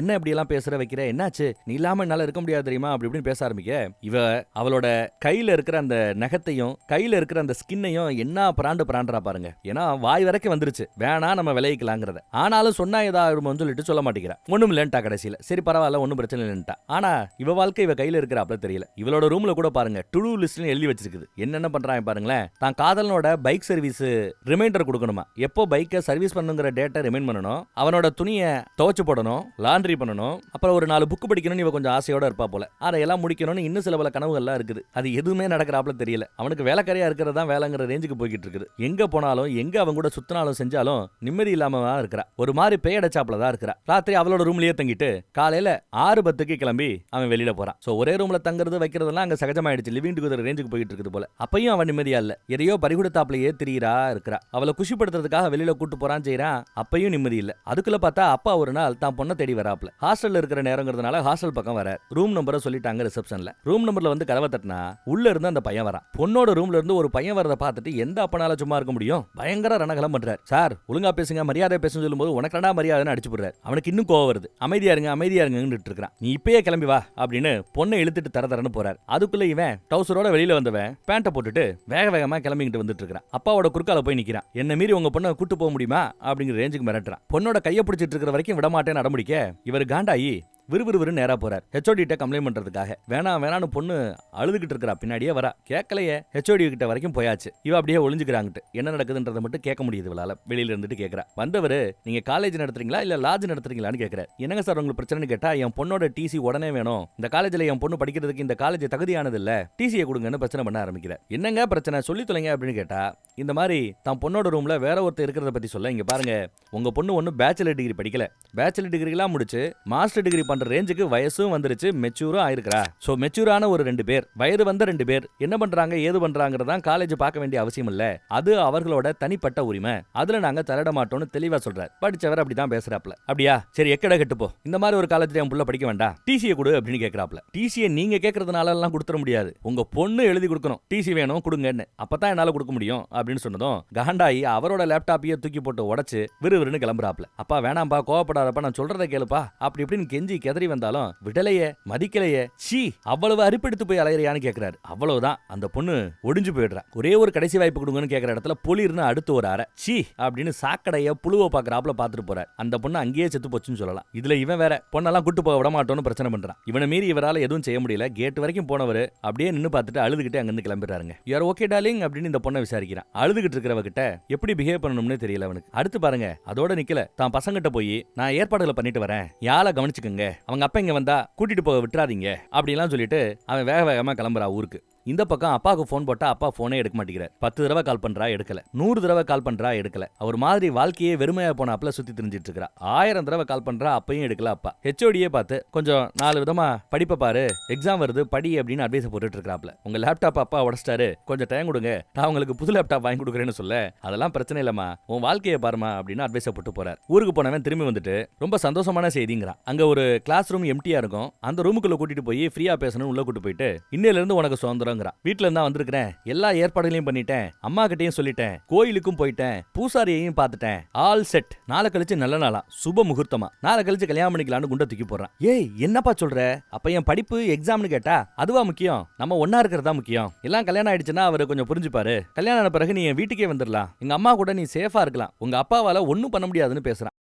என்ன விளையாடுறியா, எக்ஸாம் எழுதணும் படிக்கணும் வைக்கணும்னு பேசும்போது எப்படி இருந்தாலும் கல்யாணத்துக்கு பிறகு குழந்தை குட்டின்னு ஆயிடுச்சுன்னா உன்னால வேலைக்கெல்லாம் போக முடியாதுல்ல, அதுக்கு எதுக்கு தேவையில்லாம இதெல்லாம் படிச்சுட்டு இருக்கிற. அதுவும் இங்கிலீஷ் படிக்கிறதெல்லாம் ஒரு ப்ரொஃபஷனலா? இந்த இங்கிலீஷ் எம்ஏ படிக்கிறேன் வைக்கிறேன்னு சொல்றவங்க எல்லாம் சும்மா பேருக்கு பின்னாடி போடுறதுக்காக, பொழுதுபோக்குக்காக, கௌரவத்துக்காக படிக்கிற படிப்பு, அதனால 5 பைசா சம்பாதிக்க முடியுமான்னு ரேஞ்சுக்கு பேசி விட்டாங்க. அவளுக்கு பயங்கர டென்ஷன், தலையே வெடிச்சிடும் போல இருக்குது. ஆனா என்னத்தை பேசுறது இவனுக்கு எப்படி புரிய வைக்கணும்னு தெரியாம ஒரு கட்டத்துல அப்படியே உடஞ்சு போய் உட்காருவா. அப்புறம் ஓரளவு தைரியம் வந்து ஒரு நிமிஷம் நீ உட்காரு, கோவப்படாத, பொறுமையா இருந்து அவனை உட்கார வச்சு என்ன மன்னிச்சிடுறா, ஐ எம் சோ சாரி, என்ன விட்டுறா, ப்ளீஸ் லெட் மீ கோ அப்படிங்கிற. அவன் அப்படியே ஒரு மாதிரி இறுகி போய் அழுகையோட பாக்குறான். நான் இந்த ரிலேஷன்ஷிப்ல சந்தோஷமா இல்ல சொல்லிட்டேன். அன்னைக்கு இதை உன்ட்ட சொல்றதுக்கு முயற்சி பண்ணேன், அந்த தைரியம் வரல. உனக்கு எஸ் நோன்னு சொல்றதுக்கு டைம் எடுத்துக்கிற அந்த கேப்புக்குள்ளேயே என்னென்னமோ நடந்து போச்சு, இதுக்கு பிறகு என்னால இதை தாங்கிக்க முடியாது, என்ன விட்டுரு அப்படிங்கிறா. என் வாழ்க்கையில எனக்கு என்ன வேணுங்கிறத யோசிக்கிறதுக்கு நேரம் வேணும், அந்த நேரம் இல்லைனா ஏதோ மூச்சு முட்டி சாகுறாப்ல இருக்குதுங்கிறா, ஏதோ சொல்ல முடியாத ஒரு பயம் இருக்குதுங்கிறா. அதை புரிஞ்சுக்கடா ப்ளீஸ் டானு கெஞ்சுறா. அவனுக்கு கோவம் வருது, அழுகையும் வருது. என்னோட ஃபீலிங்ஸுக்கு மதிப்பே இல்லையான்னு கேக்குறான். என்ன பத்தி நீ யோசிக்கவே மாட்டியான்னு கேக்குறான். இங்க பாரு, ஒண்ணு இல்ல, காலங்களோட நேரம் எடுக்க எல்லாம் சரியா போயிடும், டெஃபினட்டா நீயும் அடுத்தது என்னன்னு பார்த்து மூவ் ஆயிடுவ. ஆனா நான் உன் கூடவே இருந்தா டெஃபினட்டா நான் சந்தோஷமா இருக்க மாட்டேங்கிறது மட்டும் எனக்கு இப்பவே தெரிஞ்சு போச்சுங்கிறா. ப்ளீஸ் ப்ளீஸ் என்ன விட்டுருங்கிறா. அவன் அழுகை அடக்கிக்கிட்டு கதவை திறந்து வெளியில போயிட்டான். கொஞ்சம் தூரம் வெளியில போனவன் மறுபடியும் குடுக்குடுன்னு ஓடியாந்து கதவை தட்ட ஆரம்பிக்க அவ கதவை சாத்திட்டா. இதுல வேற ஃப்ளோல நம்ம பைய நான் வேலைக்கு போவேன், சம்பாதிப்பேன், வச்சு பார்த்துப்பேன் எல்லாம் சீனை போட்டிருப்பான்ல, இவனுக்கு ஏகப்பட்ட அரியர் இருக்குதான். அந்த அரியர் எல்லாம் கிளியர் பண்ணாம எவன் உனக்கு வேலை கொடுப்பா, எப்படி காசு சேர்ப்ப அப்படி எல்லாம் கேட்டுருப்பா போல. அதெல்லாம் கொஞ்சம் தன்மையா தான் கேட்டிருக்கிறா, பொறுமையா தான் சொல்லியிருக்கிறா. ஆனா இவன் ஏண்டி என்ன லவ் பண்ணும்போது எனக்கு அரியர் இருக்கிறது உனக்கு தெரியாதா, என் கூட படுத்து கிடக்கும் போது எனக்கு அரியர் இருக்கிறது உனக்கு தெரியாதா அப்படின்னு என்னென்னமோ பேசி பெரிய பிரச்சனையாக்கி விட்டான். எல்லா பசங்களுக்கும் தெரிஞ்சிருச்சு, கேட்டாங்க. ஒரு மாதிரி அவளோட பேரு டேமேஜ் ஆக ஆரம்பிச்சிருச்சு. அப்புறம் கதவை உடைக்க ஆரம்பிக்க ஒரு லெக்சரர் வந்து சத்தம் போட்டு எல்லாரையும் அனுப்பிச்சு விட்ட பிறகுதான் அந்த பஞ்சாயத்து அங்க முடியுது. ஆனாலும் அவன் அடங்கலையே, ரூம்ல கண்ணா அப்படின்னு எல்லாத்தையும் அடிச்சு போட்டு நொறுக்கிட்டு இருக்கான். ஃப்ரெண்ட்ஸுக்கு எல்லாம் அவனை கண்ட்ரோல் பண்ண முயற்சி பண்ணா ஓன் அழுது ஒப்பாரி வச்சுக்கிட்டு இருக்கான். இந்த பொண்ணுங்களே இப்படி தாண்டானு கூட ஒரு 4 பேர் அட்வைஸ் போடுவாங்க இல்ல, அதே மாதிரி அட்வைஸ் போடுறாங்க. அதுல ஒரு க்ளோஸ் நண்பர் இருப்பார், பச்சை சட்டை போட்டவன். அமைதியா இருப்பா, பொறுமையா இருப்பா, இவெல்லாம் வேற ஆள் இல்லையா அந்த ரேஞ்சுக்கெல்லாம் பேசுறாங்க. அவெல்லாம் ஒரு ஆளே இல்லடா, இவனுக்கெல்லாம் என்னடா குறை அப்படி எல்லாம் கிடைக்கணும் இல்லைன்னு சில நண்பர்கள்லாம் நல்லா தான் பேசுறாங்க. ஏடிஎம்ல பணத்தை எடுக்கிறாப்ல நல்லா யூஸ் பண்ணிட்டு அப்புறம் வீசி எரிஞ்சிருவாளுங்கிற ரேஞ்சுக்கு சில பேர் பேசுறாங்க. ஆனா அவளை சும்மா விடக்கூடாதுன்னு யோசிக்கிறான். இவ அழுது உடஞ்சு மறுபடியும் கிளாஸ் பக்கம் வந்தா ஃப்ரெண்ட்ஸுக்கு வந்து நிக்கிறாங்க. குறுக்க இவன் வந்து நிக்கிறான். எல்லாத்தையும் தாண்டி இவ கிளாஸுக்கு போலான்னு பார்த்தா அங்க குறுக்கால வந்து ஒரு முக்குச்சந்தில நிப்பாட்டிட்டாங்க. என்ன விக்ரம் விட்டு விக்ரம் என்ன அப்படின்னு கேட்கும்போது மறுபடியும் அதே மாதிரி என்ன கழட்டி விடலாங்கிறத எப்ப யோசிச்ச, என்ன கல்யாணம் பண்ணிக்கிறியாங்கிற வார்த்தையை நான் சொல்லலைன்னா இதே மாதிரி கன்னியூ பண்ணிருப்பேன்ல, என்ன யூஸ் பண்ணிட்டே இருந்திருப்பேன்ல, திருப்புன்னு கல்யாணம் பண்ணிக்கிறேன்னு கேட்டதும் என்ன கழட்டி விடுறல அப்படின்னு பேசுறான். அதுவும் சுத்தி இத்தனை ஆம்பளையில வச்சுட்டு கேட்கும்போது அவளால என்ன பதில் சொல்ல முடியும்? என் கூட எத்தனை தடவை இருந்திருக்கிற, அதை எல்லாத்தையும் தூக்கி போட்டு நீ வாட்டுக்கு போயிருவே, நான் அழுதுகிட்டு பின்னாடியே தெரிஞ்சிட்டு இருக்கணுமா, இல்ல தாடி வளர்த்துக்கிட்டு தேவதாசா தெரியணுமா? இந்த காலேஜ் முழுக்க உன் பேர் ஆல்ரெடி நான் அடிச்சிட்டேன். இந்த காலேஜ் இருக்கிற ஒரு பையன் உன்னை இனிமே சீண்ட மாட்டான். அடுத்து வேலைக்கு போயிடலாம், ஒன்னும் பிரச்சனை இல்லைன்னு யோசிக்காத. நீ எங்க வேலைக்கு போறியோ அந்த ஆபீஸுக்கு ஃப்ரண்ட்ல வந்து உட்காருவேன், போஸ்டர் அடிச்சு ஒட்டுவேன். கல்யாணம் பண்றியா, கல்யாணத்துல என் கூட இத்தனை தடவை இங்க இருந்திருக்கான்னு பேனர் அடிச்சு ஒட்டுவேன். இப்படியெல்லாம் சொல்லி அவளை பயங்கரமா மிரட்டி விட அவ என்ன பண்ணு தெரியாம ஒடிஞ்சு போய் உட்காந்து அழுகிறா. அந்த ஃப்ரெண்ட் ஒருத்தன் அதை பார்த்து வருத்தப்படுறாங்க. இவ்வளவு மூர்க்கமா நடந்திருக்க வேண்டிய அவசியம் இல்லைன்னு அவனுக்கு போடுது. மறுபடியும் இப்ப கிளாஸ் முடிஞ்சு போகணும். அந்த பக்கம் ஹாஸ்டலுக்கு போற அந்த கேப்ல மறுபடியும் அந்த பசங்க வருவாங்களோ பிரச்சனை பண்ணுவாங்களோ இவளுக்கு பயம். போகாம அங்கேயே உட்காந்துட்டு இருக்க ஹெச்ஓடி வந்து என்ன ஏதுன்னு விசாரிச்சா அது எதுவும் சொல்லாம என் ஹாஸ்டல் வரைக்கும் கொஞ்சம் துணைக்கு வர முடியுமான்னு கேட்கறா. சரின்னு ஹெச்ஓடியும் கூட துணைக்கு வரார். அந்த கேப்ல இந்த பக்கம் பசங்க கையில ஒரு பெரிய வாளி, பெயிண்ட், பிரஷ்னு என்னென்னமோ எடுத்துட்டு வந்திருக்கிறத கவனிக்கலாம். ஏதோ செய்யக்கூடாத ஒரு சேட்டையை செஞ்சுட்டு வந்திருக்காங்க போல. அது தெரியாம இந்த பக்கம் பேசிட்டே வரா இவ. ஹெச்ஓடி நல்ல விதமா எக்ஸாம் முடிச்சுட்டு அடுத்த வாழ்க்கை என்னங்கிறத பாரு, எல்லாத்தையும் கடந்து போக முடியும், ஓ வாழ்க்கை ஓங்க இல்லைன்னு அட்வைஸ் போட்டு அனுப்புறார். ஹாஸ்டல் வாசல் வரைக்கும் வந்து விட்டுட்டு போறார். அவளும் அதை கடந்து உள்ள போகும்போது குறுக்கால ஒருத்தன் வந்து நிக்கிறான். என்னமா உனக்கு பொறுப்பே இல்லையே அப்படின்னு பேசுறான். அதே சமயம் இந்த பக்கம் டேய் என்னதான் இருந்தாலும் நீ ரொம்ப டூமச்சா போறடா, அவளை பார்த்தா பாமா தெரியல அப்படின்னு கேட்க, அவளை கண்டா பாவமா இருந்தா என்ன கண்டா உனக்கு பாவமா இல்லையா அப்படின்னு சொல்லி அவ பாவம்டா அப்படின்னு சொன்னதுக்கு சூடா இருந்த சாப்பாடு எடுத்து அவன் மூஞ்சில ஊத்துறாங்க. அடிக்கிறதுக்கு பாயறான். மித்த பசங்க பிடிச்சுக்கிறாங்க. டே இதாண்டா நீயே, உனக்கு அவ தேவையில்லை, அவள மாதிரியே ஒரு பொண்ணு தேவை. அதே மாதிரி உனக்கு நாங்க ஃப்ரெண்ட்ஸுகள்லாம் நண்பர்கள்லாம் உனக்கு தேவையில்லை, உன் பேச்ச கேட்கிற நண்பர்கள் தேவை. உண்மையான காதலுக்கோ உண்மையான நட்புக்கோ உனக்கு அர்த்தமே தெரியாதான்னு சொல்லிட்டு போயிடுறாங்க. இந்த பக்கம் ஒருத்தவன் குறுக்கால நிப்பாட்டி கேட்டான்ல, என்னம்மா தொழில் பக்தியே இல்லையேன்னு, காலகாலத்துக்கு வர வேணா, போன் பண்ணா எடுக்க வேணா அப்படின்ட்டு போறாங்க. கால் பண்ணி பார்த்திருப்பான் போல, இவ போன் எடுக்கல போல. ஆனா தொழில் பக்தி அண்ணன் இதுன்னு பேசுறானே, நமக்கு ஒன்னும் புரியலையேன்னு பார்த்தா எல்லா பேரும் இவள ஒரு மாதிரியாவே பாக்குறாங்க. எல்லாத்தையும் தாண்டி இவ தன்னோட தங்கி இருக்கிற ரூமுக்கு வந்தா அவ்வளவு பெரிய கூட்டம். எல்லா பேரும் அதை போட்டோ அது இதுன்னு எடுத்து சோசியல் மீடியால எல்லாத்தையும் போஸ்ட் பண்ணிட்டு இருக்காங்க, வாட்ஸ்அப்ல ஷேர் பண்ணிட்டு இருக்காங்க. இவ வந்தது ஒரு மயான அமைதி. எல்லாரையும் தாண்டி உள்ள வந்து பார்த்தா இவளோட கதவுல இவளோட போட்டோவை வரைஞ்சு கண்ணா பின்னான்னு ஒவ்வொன்றுக்கும் ஒரு ரேட் எழுதி இவளோட போன் நம்பர் போட்டு யார் வேணாலும் கால் பண்ணலாம், தொழில் பக்தியோட நடந்துப்பான்னு எழுதி வச்சிருக்காங்க. அவ்வளவுதாங்க. இருந்த மிச்ச நஞ்ச உசுரும் போயிடுச்சு. மொத்தமும் உடஞ்சு போய் உள்ள கதவை சாத்திக்கிட்டு உட்காந்து ஓன அழுக. அந்த அழுக கூட சத்தம் போட அழுக கூடாதுன்ட்டு வாயை பொத்திக்கிட்டு அழுகிறா. கூனி குறுகி போய் கிடக்குறா. விட்டா பைத்தியம் ஆயிருவா போல அந்த ரேஞ்சுக்கு இருக்கிறா. அதே சமயம் அவளோட கதவுல யாரோ தண்ணியை ஊத்துறாங்க போல. அந்த தண்ணி கீழே வழியா உள்ள ரூமுக்குள்ளேயும் வரும். யார் ராணிவ கதவை திறந்து பார்த்தா வெளியில அந்த மாடன் பொண்ணு வந்து நிக்கிறாங்க. என்னதான் இவ அன்னைக்கு கோவப்பட்டு போனாலும் அவளுக்குன்னு வந்து நிக்கிறா. அந்த கதவுல இருக்கிற விஷயத்தை அழிக்கிறதுக்காக தண்ணி எடுத்து ஊத்துறா. அப்படியே கட்டி பிடிச்சு கதறவ பாருங்க. கொஞ்சம் ஆறுதல் சொல்லி வா சேர்ந்து அழிப்பன்னு கூப்பிட சரின்னு அந்த பெயிண்டிங் எல்லாத்தையும் மொத்தமா அழிக்கிறாங்க. இந்த பக்கம் சரி இதோட இந்த பையன் விடுவான்னு பார்த்தா அதான் விட மாட்டானா. எல்லாத்தையும் தாண்டி அவ எக்ஸாம் எழுதுன்னு நினைக்கிறா. அவளை எப்படி எக்ஸாம் எழுத விட்டுறேன்னு பாக்குறேன். எக்ஸாமை எழுத விடாம அவளை ஒரு தெருநாய விரட்டுறாப்ல விரட்டனா இல்லையா பாருன்னு அடுத்த ஸ்கெட்சுக்கு தயாராகிட்டு இருக்கிறான் அவன். அங்க ஃபேர்வெல் பார்ட்டி நடக்குது. அதுக்கு பிறகு ஸ்டடி ஹாலிடேஸ், அப்புறம் எக்ஸாம். அவ்வளவுதான், காலேஜ் நடக்காது. ஸ்ட்ரைட்டா எக்ஸாம் வந்து மட்டும் அப்பப்போ எழுதிட்டு போக வேண்டியதான். அதனால ஃபேர்வெல் பார்ட்டி இன்னைக்கு நடக்குது போல. பார்ட்டிக்கு எல்லாம் தயாராகிட்டு இருக்காங்க. மேடை, மைக்கு, மியூசிக்னு எல்லாம் தயாராகிட்டு இருக்குது. இங்க நம்ம மாடன் பொண்ணு அவளை உள்ள கூப்பிட்டு உட்கார வச்சு தண்ணி கொடுத்து, தண்ணி இல்ல போல, நான் தண்ணி எடுத்துட்டு வரேன், பொறுமையாரு, பயப்படாத, எதுவும் அவசரப்பட்டு செஞ்சிடாத அப்படின்னு அட்வைஸ் போட்டு போறாங்க. அங்க ஒரு கத்தி இருக்கும். அந்த கத்தியை ஒரு மாதிரியா பாக்குறா. பக்கத்துல அப்பாவோட பழைய போட்டோ இருக்குது. இப்ப அப்பாவும் இவளை ஏத்துக்கல. கத்தி எடுக்கலாமா, அப்பாவுக்கு கால் பண்ணலாமான்னு யோசிச்சவ சரி அப்பாக்கு கால் பண்ணலான்னு போனை எடுத்து அப்பாவுக்கு ஒரு தடவை கால் பண்றா. ஆறுதலா ஏதாவது பேசுவாரா இல்ல போன் எடுப்பாராங்கிறதே ஃபர்ஸ்ட் தெரியல. ஒரு வழியா 1001வது கால அவர் எடுத்துட்டார். எடுத்ததும் அழுக ஆரம்பிக்கிறா. அழுதுட்டு நீங்க என்ன சொன்னாலும் கேட்கறேன், இந்த காலேஜ், இந்த படிப்பு, டிசி எதுவும் வேண்டாம், நானே எழுதி கொடுக்குறேன், என்ன இங்கிருந்து கூட்டு போனா போதும் அப்படின்னு கேட்க, என்னடி அதுக்குள்ள அரிப்பெல்லாம் சலிச்சு போயிடுச்சா அப்படின்னு ஒரு வார்த்தை கேட்டாருங்க. அவ்வளவுதான். இதுக்கா இந்த மனுஷனுக்கு பேசணும் அப்படின்னு அந்த போனை எடுத்த எரிவா பாருங்க, போனு சுக்குநூறா உடஞ்சிரும். பொறுத்தது போதும்னு பொங்கி எழுறா. அப்படியே அங்க இருந்து வேக வேகமா கிளம்பி வரா. தொழில் பக்தி இல்லையான்னு ஒருத்தன் கேட்டால, குறுக்க வந்து நின்னால, இவ இப்ப நிக்கிறத பார்த்தா ஏதோ பத்ரகாளி நிக்கிறாப்ல இருக்கும். எதுக்கு மறுபடியும் குறுக்கால வந்து நின்னவன் இவளோட பார்வையை பார்த்தே பயந்து போறான். போன தடவை இவ பின்வாங்கி இருப்பா, ஆனா இந்த தடவை அவன் பின்வாங்குறான். இவன் முன்னோக்கி நடந்து போறா. பயந்து பின்னாடி 4 எட்டு வைப்பான் பாருங்க. தெரியாதனமா அங்க இருந்த ஸ்லாப்ல மோதி பல்லுகள்ல போயிடுச்சு அவனுக்கு. தொழில் பக்தியா கேட்டல்ல, அவனுக்கு இது தேவைதான். அடுத்து இன்னும் பொங்கி எழுந்து வந்துட்டு இருக்கிறா. அந்த ஃபேர்வெல் பார்ட்டி நடக்கிற அந்த இடத்துக்கு வந்துட்டு இருக்கிறா. காலேஜ்ல இருக்கிற அத்தனை பேருமே அங்கதான் இருக்கிறாங்க. அவ்வளவு பேருக்கு மத்தியில விறுவிறுன்னு வந்தவ எல்லாத்தையும் தாண்டி ஸ்டேஜ்ல மேல ஏறி நின்னுட்டா. பாட்டு பாடிட்டு இருந்தவங்களோட எக்யூப்மெண்ட்டை புடுங்கி அதையெல்லாம் அடிச்சு நொறுக்கிட்டு மைக்கு முன்னாடி நின்னு தான் பேர் என்ன படிக்கிறேன், வயசு என்ன எல்லாத்தையும் சொல்லிட்டு, ஆமா அவன் சொன்னதெல்லாம் நினைச்சிருந்தா, அவனை நான் கட்டி பிடிச்சிருக்கிறேன், முத்தா கொடுத்துருக்கிறேன், 1000 தடவை முத்தா கொடுத்துருப்பேன், 100 தடவை அவன் என் ரூம்ல இருந்திருக்கிறான், அதுக்கு பிறகு அவனோட நான் பிரேக்கப் பண்ணிட்டேன் அப்படின்னு அத்தனை 1000 ஸ்டூடெண்ட்ஸுக்கு முன்னாடி சொல்லிட்டாங்க. சொன்ன பிறகு லைட்டா உதட்டுல ஒரு சின்ன சிரிப்பு, ஒரு திருப்தி. டே விக்ரம் எங்கடா இருக்க, நான் எல்லாத்தையும் சொல்லிட்டேன்டா விக்ரம், இப்போ உன்னால என்னடா பண்ண முடியும், எல்லாத்தையும் சொல்லிடுவேன், மானம் போயிரும் மரியாதை போயிடுன்னு மிரட்டினேன்ல, இப்ப நானே எல்லாத்தையும் சொல்லி டென்னுட்டு இருக்கா. இப்பதான் அந்த மாடர்ன் பொண்ணு தண்ணி எடுக்க போனவ இவ இல்லையே தேடி இங்க வந்திருக்காங்க. இவ ஸ்டேஜ்ல இந்த கோலத்துல நிக்கிறத பார்த்து ஆச்சரியப்படுறா. அடுத்து நம்ம ஹீரோனுக்கு லைட்டா அழுகையும் வருது. இங்க பாரு, உனக்கும் எனக்கு நடுவுல நடந்தது, அப்படி நடந்துக்க ஒண்ணு நானு அனுமதிச்சது உன் மேல இருந்த அந்த நம்பிக்கையில. சீ, இவ்வளவு கேவலமாடா நடந்துப்ப அப்படின்னு கேக்குறா. ஆமா, தெரியாம கேக்குறேன், 2 பேரும் சேர்ந்து தானே இருந்தோம். ஏண்டா அசிங்கம்னு வந்தா அவமானம்னு வந்தா அப்ப 2 பேருக்கும் தானே, ஏண்டா நான் மட்டும் அவமானப்படணும்? அவமானம்னா பொம்பளைகளுக்கு மட்டும் தானா அப்படின்னு கேட்க, அந்த பக்கம் ஃப்ரெண்டுக்காரன் ஒருத்தன் மூஞ்சில சாப்பாடு அடிச்சான்ல, அவன் கூட ஏளனமா நம்ம ஹீரோவை பாக்குறான். அப்புறம் என்ன சொன்ன?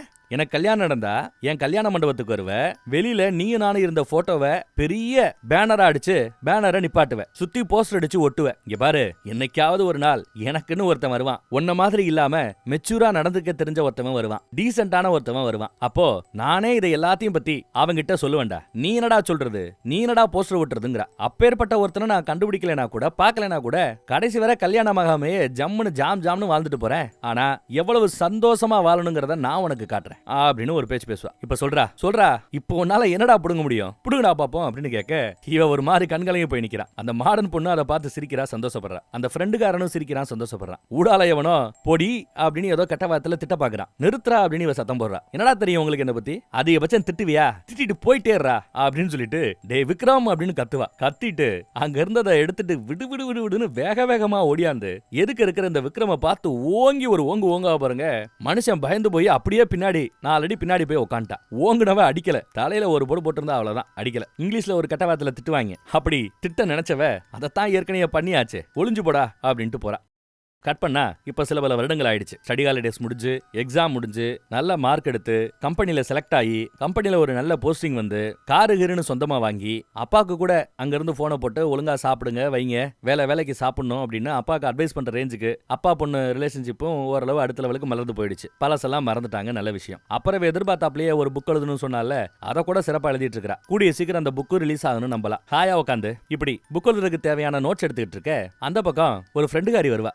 எப்படி இருக்க அப்படின்னு சந்தோஷமா சிரிக்கிறா பாருங்க. அந்த சந்தோஷத்தை, அந்த சிரிப்பை கடைசியில காமிச்சு படத்தையும் இந்த இடத்துல முடிச்சிடுறாங்க. இங்க பசங்க பொண்ணுங்கன்னு 2 பேருக்கும் சில அட்வைஸை கொடுக்கணும்னு ஆசைப்படுறேன். நம்ம சேனல்ஸ்ல எல்லாத்துலயும் 100 வியூஸ் வருதுன்னா அதுல 60 வியூஸ் ஆண்கள் மூலமா, மீதி 40 வியூஸ் பெண்களின் மூலமா வருது. அதாவது இந்த வீடியோ பாக்குற 100க்கு 40 பேர் பெண்கள். இது அவர்களுக்கான படம். ஒரு பொண்ணு ஒருத்தனை வேணான்னு சொல்றதுக்கு அவளுக்கு முழு உரிமையும் உண்டு. ஒருத்தனை காதலிச்சிட்டோம், அவன் கூட இருந்துட்டோங்கிறதுக்காகவே ஜெயில் மாதிரியான அந்த வாழ்க்கையை நீங்க தேர்ந்தெடுக்கணும் அவசியம் இல்ல.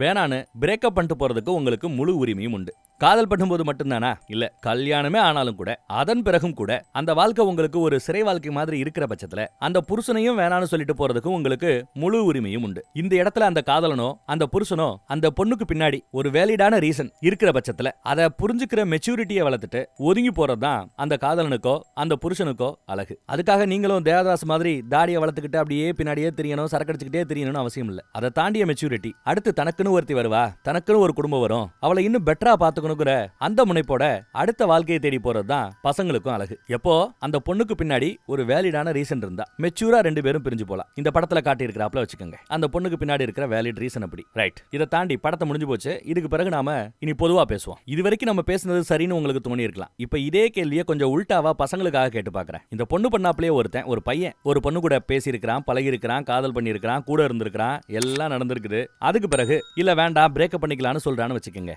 அப்போ ஒரு ஆண் கிட்ட இருக்கிற நாம எதிர்பார்க்கிற அதே மெச்சூரிட்டி அந்த பொண்ணுகிட்டயும் இருக்கணும். கல்யாணத்துக்கு பிறகும் கூட தன் துணை சரியில்லைன்னு வேணான்னு ஒரு புருஷன் சொன்னா அதை ஏத்துக்கிட்டு அதை தாண்டி தான் வாழ்க்கையை சுயமா அடுத்த லெவலுக்கு எடுத்துட்டு போற, தனக்கு பிடித்த அடுத்த ஒரு துணையை தேர்ந்தெடுக்கிற அந்த தைரியத்தோட, அந்த ஆப்ஷனோட சந்தோஷமா உங்கள எத்தனை பொண்ணுங்க விலகி போவீங்க சொல்லுங்க? உடனே கேஸ், போலீஸ் ஸ்டேஷன்ல காதலனா இருந்தா என்ன ஏமாத்திட்டான் வச்சிட்டான் ரேப் பண்ணிட்டான்னு ஒரு கேஸ், இல்ல கல்யாணத்துக்கு பிறகா இருந்தா வரதட்சணை கேட்கறான், கொடுமைப்படுத்துறாங்க, மன உளைச்சலுக்கு ஆளாக்குறாங்கன்னு ஒரு கேஸ். இப்படி கேஸ் கொடுக்கிற பெண்கள் தப்புன்னா, இந்த பக்கம் நம்ம ஹீரோ மாதிரி எல்லாத்தையும் கண்ட்ரோல்ல வச்சிருக்கணும், தான் கூட இருக்கிற துணைய ஒரு ஜெயிலுக்குள்ள ஒரு அடிமையா வச்சிட்டு இருக்கலாம் வச்சுக்கணும்னு நினைக்கிற இந்த பசங்களும் தப்பு தான். இப்ப நான் சொன்னேனே, இந்த போலீஸ்ல போய் கம்ப்ளைண்ட் கொடுக்கறது, அப்புறம் கோர்ட்டுக்கு போய் பிரச்சனை பண்றது, இதையெல்லாம் தாண்டி அதெல்லாம் வேண்டாங்க, செட் ஆகலையா மெச்சூரா பிரிஞ்சு போலாம். இதுதான் காரணம் அப்படிங்கறத ஓப்பனா பேசுங்க. அந்த ஜோடி ஓப்பனா பேசணும். அந்த காரணத்தை சரி பண்ண முடியும்னு 2 தரப்பும் நம்புச்சுன்னா மறுபடியும் நீங்க முயற்சி பண்ணலாம். அதுக்கு நிறைய கவுன்சிலிங் தேவைப்பட்டா தாராளமா நீங்க கவுன்சிலிங் எடுத்துக்கலாம், டாக்டரோட அட்வைஸ் எடுத்துக்கலாம். கூட ஒரு வருஷம் அந்த ரிலேஷன்ஷிப்பை அடுத்த லெவலுக்கு எடுத்து போறதுக்கு முயற்சி பண்ணலாம். அப்பையும் தோத்து போறீங்க, அப்பையும் உங்க 2 பேருக்கு நடுவில் செட் ஆகல அப்படின்னா நீங்க மியூச்சுவலா பிரிஞ்சு போறதுல தப்பே இல்ல. அதை விட்டுவிட்டு நீ எப்படி நிம்மதியா இருப்பேன்னு சொல்லி, உன்னை வாழ விட மாட்டேன்னு சொல்லி ஒருத்தர் இன்னொருத்தரை தாக்குறது, அதுக்கு திட்டம் போடுறது, அசிங்கப்படுத்துறது, இப்படி நம்ம ஹீரோ மாதிரி தப்பான முடிவெடுத்தா அவங்க வாழ்க்கை மட்டும் இல்ல, கூட சம்பந்தப்பட்ட அந்த இன்னொருத்தரோட வாழ்க்கையும் அசிங்கப்பட்டு தான் போகும். வேற ஒரு படத்துல மறுபடியும் சந்திப்போம். நம்ம வாட்ஸ்அப் குரூப்போட லிங்க் கீழே இருக்குது. இப்போ நான் பேசும்போது கூட என் ஸ்கிரீன்ல வரும். விருப்பப்படுறவங்க கிளிக் பண்ணி ஜாயின் பண்ணிக்கங்க. என்ன சேனல்ல என்ன வீடியோ போட்டாலும் அதோட யூடியூப் லிங்க் நம்ம வாட்ஸ்அப் குரூப்ல கொடுத்துட்டு இருக்கோம். ஸோ நீங்க மிஸ் பண்ணாம வாட்ஸ்அப்லயே அதை பார்க்கறதுக்கு வசதியாக இருக்கும். பிடிச்சிருந்தா மற்றவங்களுக்கு ஷேர் பண்றதுக்கும் வசதியாக இருக்கும். ஒரு 2 லட்சம் பேரா 2 லட்சம் பேருக்கு மேல இருக்கிறாங்க, அவ்வளவுதான். நீங்களும் அந்த குரூப்ல வந்து சேர்ந்துக்கிட்டா சந்தோஷப்படுவேன். தேங்க்யூ.